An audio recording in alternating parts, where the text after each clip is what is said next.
I feel like their work is so architectural that like you can kind of approach it like a, you know, like an object, or like, you know, the real of the virtual is so like so beautifully formed. I think in the writing and the chapters and the sections, it permits lots of different ways of access, and it's a really playful work.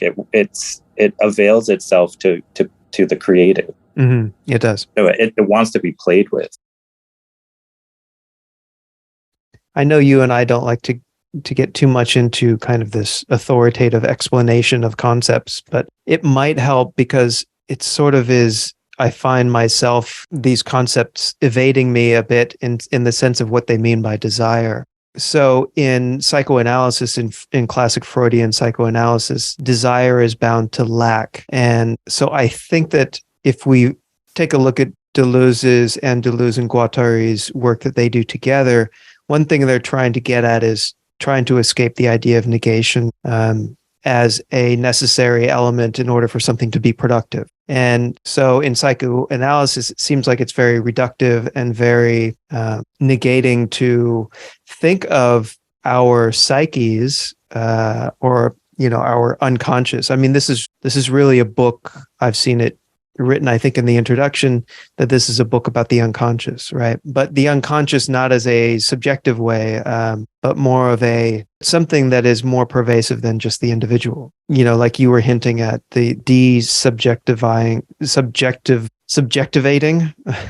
element that they're also trying to do. But if desire isn't in this dialectic with lack, then for them it seems to be that desire is about, like you said, a production of production, something more of a building rather than, you know, something to kind of cast aside as a problem, right? Or it's something, you know, a fault or a neurosis or a pathology. Desire is anti-Oedipal in that it doesn't have to deal with these negations. It's making connections. And this is tied to their revolutionary fight against fascism, not just fascism as a political power, but fascism that gets integrated into the psyche, into subjects, we might say. So desire for me takes on this almost metaphysical quality. And this is one of my questions that I'm not sure about. Is it a metaphysics, this idea of desire, in the sense that it's kind of a transcendental field of all possibility and, you know, a condition of existence that's not only at the level of the psyche, but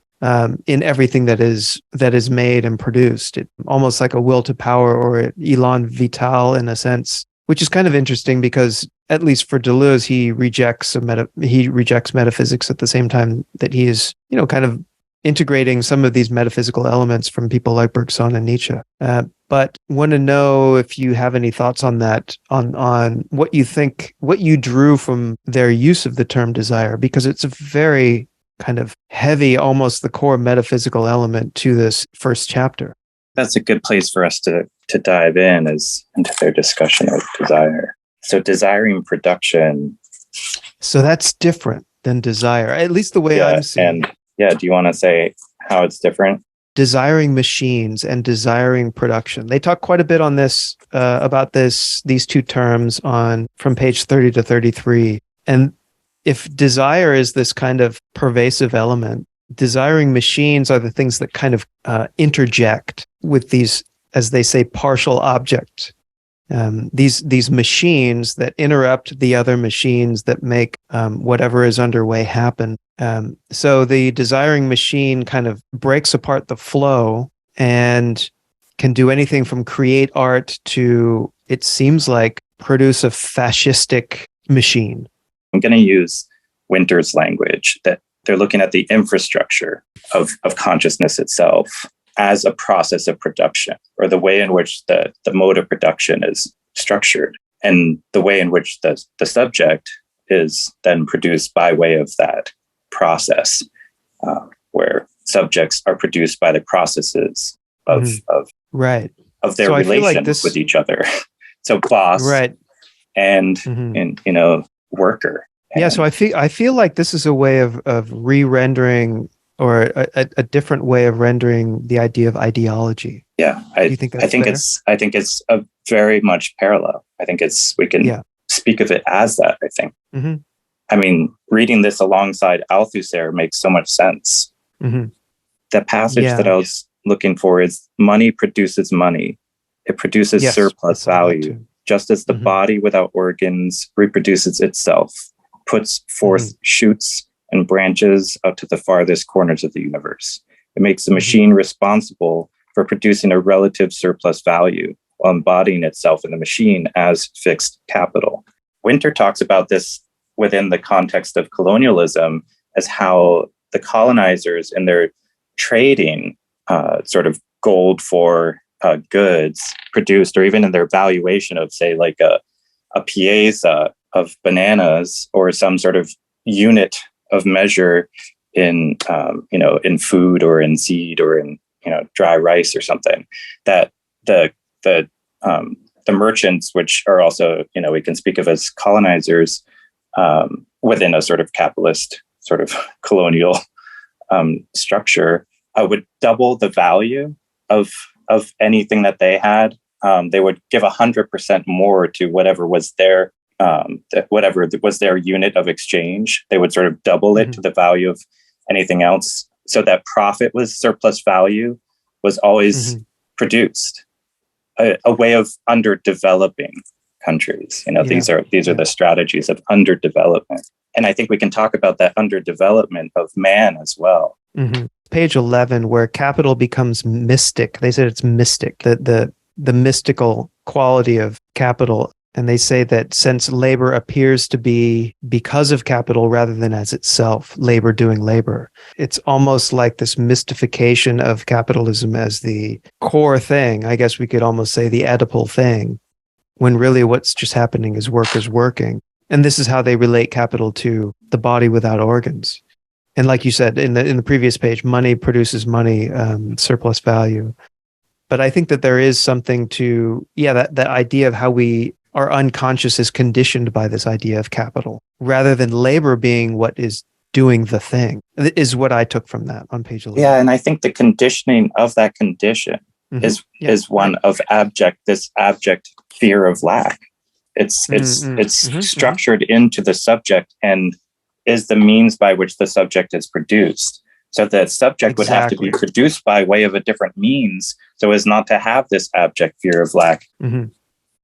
My curveball is that I'm reading Deleuze and Guattari within the context of Wynter's Black Metamorphosis.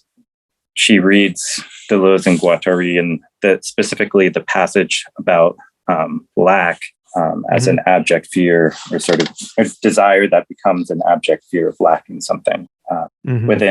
She reads that as a kind of pathology of whiteness, or a pathology of the colonizer, or a pathology of the middle class.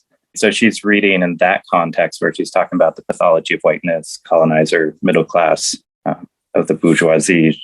She's reading Richard Wright's Black Boy, and specifically this like torture scene, a kind of like emotional terrorism that takes place in a certain scene, which also is like Wright's critique of capitalism, where it's not, where a kind of class analysis isn't accompanied by like a racial analysis. So Wright, Wynter, and I think probably the other person who I'm kind of reading alongside of this is Fanon.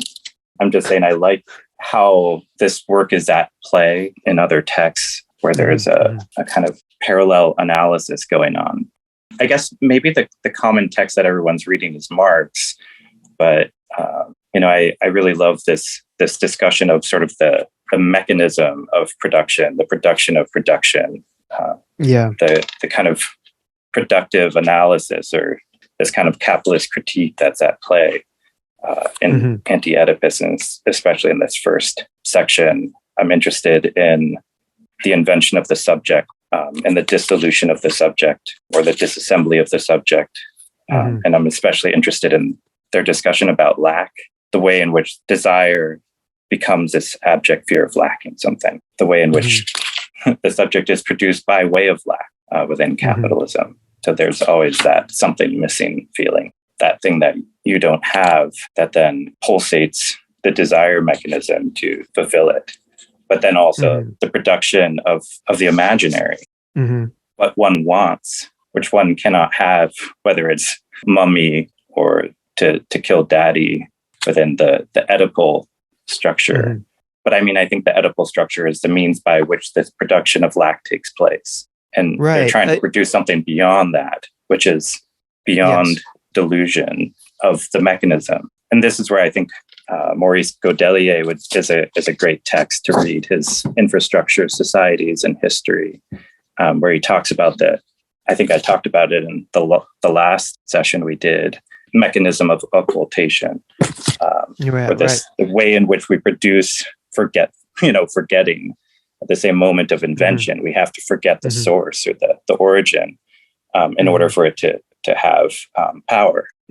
Yeah, I think that's where then I turn to Fanon and I'm like, okay, how does this mechanism, the mode of production take place within colonialism? And how is man produced, by a society which was produced by man? If this is the way invention works, if man produces man, then how have we gone about doing that historically? And that's why we have to talk about how disalienation happens and why I think they talk about Black Skin, White Masks is the necessary next read, because that's what he's talking about, is the disalienation of the Black subject, of the Black intellectual, or the Black revolutionary and wretched of the earth. He's trying to free the subject from how they've been produced, and also then to be auto-inventive and or self-inscriptive, and to reinvent the subject differently outside of a colonizing consciousness, or outside of a sort of a white supremacist sort of production mechanism. This kind of reading of the pathology of whiteness, I think, is I think that's where I like going back to Wynter, because I think talking about supremacies without talking about how they're produced, I think, is problematic. So I think I like this text because it talks about how, to use the language you were using, how ideology is produced and how that ideology then produces the subjects. Right. And we can also, from what you were saying, I think you actually got to the kernel of what this is about. And to turn to Foucault's preface, he mentions something about this.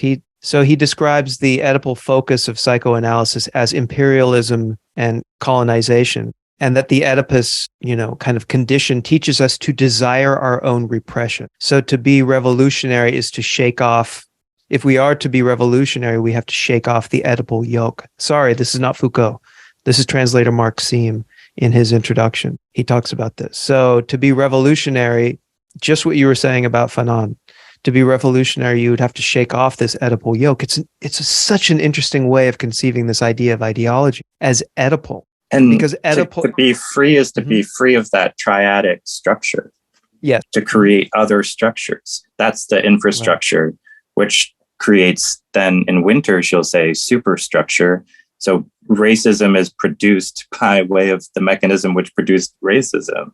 I think if we need to go back to infrastructures in order to do this work, that also Fanon's talking about and Deleuze and Guattari are talking about, to be anti-Oedipal is the same as to be anti-fascist. Right. It's to be anti-racist. And that work needs to happen within our own subjectivity, our own auto-inventive sort of processes. We have to reinvent ourselves. But first we need to know ourselves, and go back to Nietzsche, you men of knowledge, you don't know yourself. This is a process of self-knowing, but also it's an unmaking process. I was just going to say it's an unmaking and a remaking. Yeah. So there's phases or these stages of disalienation that we can find here, of sort of stages of freedom, maybe we could even say. Mark Seam talks about in his introduction a collective subjectivity rather than just a subjectivity. So it's interesting when you're talking about Wynter and the idea of infrastructure. I think that Deleuze and Guattari would say it's almost like you have to rewrite the infrastructure. But that's where we have to do a metaphysics. But our metaphysics is an anti-metaphysics. Yeah, and that's the way we get out of the state of delirium or unconsciousness to one's own programming, whatever we want to speak of it as. Is the way in which our subjectivity has been written. Until we can get into that auto-inventive seat, we're also not ethical subjects. It's like this is an this is a work of ethics according to Foucault. It is, yeah. It's a work of art and ethics. Yeah, yeah.